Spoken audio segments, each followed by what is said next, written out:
ನಾಗಮಂಗಲ ತಾಲೂಕಿನ ವ್ಯಾಪ್ತಿಯಲ್ಲಿ ಗ್ಯಾಸ್ಗೆ ಹಾಹಾಕಾರ ಎದ್ದಿದ್ದು, ಸಾರ್ವಜನಿಕರು ಮತ್ತು ಮಹಿಳೆಯರು ಎಸ್ಸಾರ್ ಇಂಡೇನ್ ಗ್ಯಾಸ್ ಮತ್ತು ಆಹಾರ ಇಲಾಖೆಯ ಅಧಿಕಾರಿಗಳ ವಿರುದ್ಧ ಆಕ್ರೋಶ ವ್ಯಕ್ತಪಡಿಸಿದ್ದಾರೆ. ದಿನನಿತ್ಯ ಸಾರ್ವಜನಿಕರು ತಡರಾತ್ರಿಯಿಂದಲೇ ಲೈನಿನಲ್ಲಿ ನಿಂತುಕೊಂಡು ಗ್ಯಾಸ್ ವಿತರಕ ಬರುವುದನ್ನೇ ಬಕ್ಕಪಕ್ಷಿಯಂತೆ ಕಾಯುತ್ತಿದ್ದಾರೆ.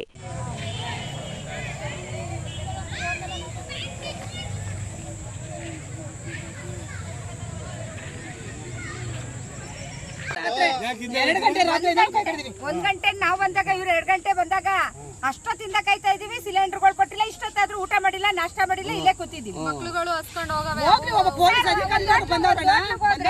ಹೋಟ್ಲಿಗೆ ಎಷ್ಟು ಕೊಡ್ಬೇಕು ಸರ್ ದುಡ್ಡು? ಎಲ್ಲ ಜಾಸ್ತಿ ಮಾಡಿ ಕೂರ್ಸವ್ರು. ಹೆಂಗ್ ಸರ್ ಕೊಡೋದು ನಾವು ಹೋಟ್ಲಿಗೆ? ಅಲ್ಲೂ ಇಲ್ಲ, ಮನೇಲೂ ಇಲ್ಲ, ಹೋಟ್ಲು ಇಲ್ಲ. ಹೆಂಗೆ ನಾವು ಜೀವನ ಮಾಡೋದು? ಬಡವರು ದೊಡ್ಡ ದೊಡ್ಡವ್ರು ಯಾಕೆ ಗೊತ್ತಲ್ಲ ಇಲ್ಲಿ ಕೂತ್ಕೊಳ್ಳೋಕೆ ಅಂತ ಕಾಯೋದು ಸರ್? ಯಾವಾಗ ನೋಡಿದ್ರು ಅವಾಗ ಬನ್ನಿ, ಇವಾಗ ಬನ್ನಿ, ಬರ್ತೀವಿ ನಡೀರಿ, ಅಲ್ಲೋಗಿ ಇಲ್ಲೋಗಿ. ಇದೇ ಆದ್ರೆ ನಾವ್ ಹೆಂಗ್ ಸಿಲಿಂಡರ್ ಸರ್ ಬುಕ್ ಮಾಡಿದೀವಿ. ಬುಕ್ ಮಾಡಿದ್ರೆ ಹೆಂಗ್ ಕೊಡ್ತಾರೆ ಸರ್ ಅವರು? ಬುಕ್ ಮಾಡಿದ್ರೇನೆ ಕೊಡೋದವ್ರು. ನಾಗಮಂಗಲದ ಗ್ಯಾಸ್ ರೀಫಿಲ್ಲಿಂಗ್ ಕೇಂದ್ರದ ಬಳಿ ನೂರಾರು ಜನ ಗುಂಪು ಕಟ್ಟಿದ್ದು, ಎಸ್ಸಾರ್ ಇಂಡೇನ್ ಗ್ಯಾಸ್ ಕಚೇರಿ ಬಳಿಯೂ ಜನರು ಮುಗಿಬಿದ್ದಿದ್ದಾರೆ. ಪ್ರತಿನಿತ್ಯ ಮಹಿಳೆಯರು ಗ್ಯಾಸ್ ಏಜೆನ್ಸಿ ವಿರುದ್ಧ ಹಿಡಿಶಾಪ ಹಾಕುತ್ತಾ ಗ್ಯಾಸ್ ಬರುವಿಕೆಗಾಗಿ ಕಾದು ಕುಳಿತಿದ್ದಾರೆ.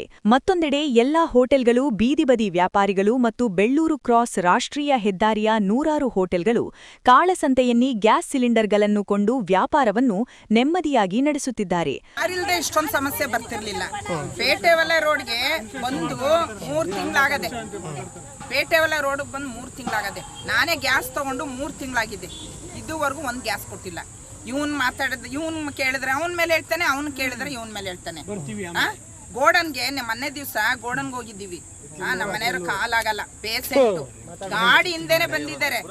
ಗಾಡಿಯಿಂದ ಬಂದ್ರೆ ಅಲ್ಲಿ ಕೊಡ್ತೀನಿ, ಇಲ್ಲಿ ಕೊಡ್ತೀನಿ, ಇಲ್ಲಿ ಕೊಡ್ತೀನಿ ಅಂತ ಇಲ್ಲಿ ವಿತರಣೆ ಮಾಡಿದ್ರು. ಇಲ್ಲೂ ನಮಗೆ ಸಿಗ್ಲಿಲ್ಲ.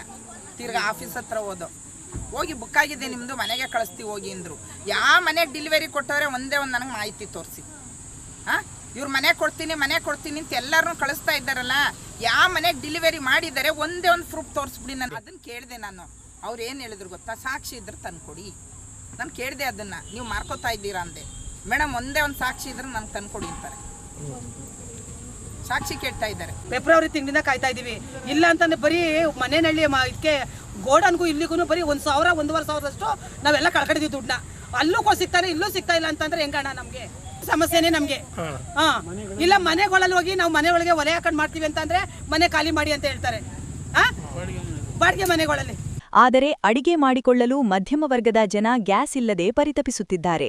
ಎಸ್ಸಾರ್ ಗ್ಯಾಸ್ ಮಾಲೀಕರು ಮತ್ತು ಗ್ಯಾಸ್ ವಿತರಿಸುವ ವ್ಯಕ್ತಿಗಳು ಕಣ್ಣಿಗೆ ಕಾಣದಂತಾಗಿದ್ದು, ಅಧಿಕಾರಿಗಳು ಮಾತ್ರ ಕಣ್ಣು ಮುಚ್ಚಿ ಕುಳಿತುಕೊಂಡು ಮೊಬೈಲ್ ಸ್ವಿಚ್ ಆಫ್ ಮಾಡಿ ನೆಮ್ಮದಿಯಾಗಿದ್ದಾರೆ. ಈ ಸಂಬಂಧ ತಾಲೂಕಿನ ವ್ಯಾಪ್ತಿಯಲ್ಲಿ ಸಮರ್ಪಕವಾಗಿ ಗ್ಯಾಸ್ ವಿತರಿಸುವಂತೆ ಮಹಿಳೆಯರು ಆಗ್ರಹಪಡಿಸಿದ್ದಾರೆ.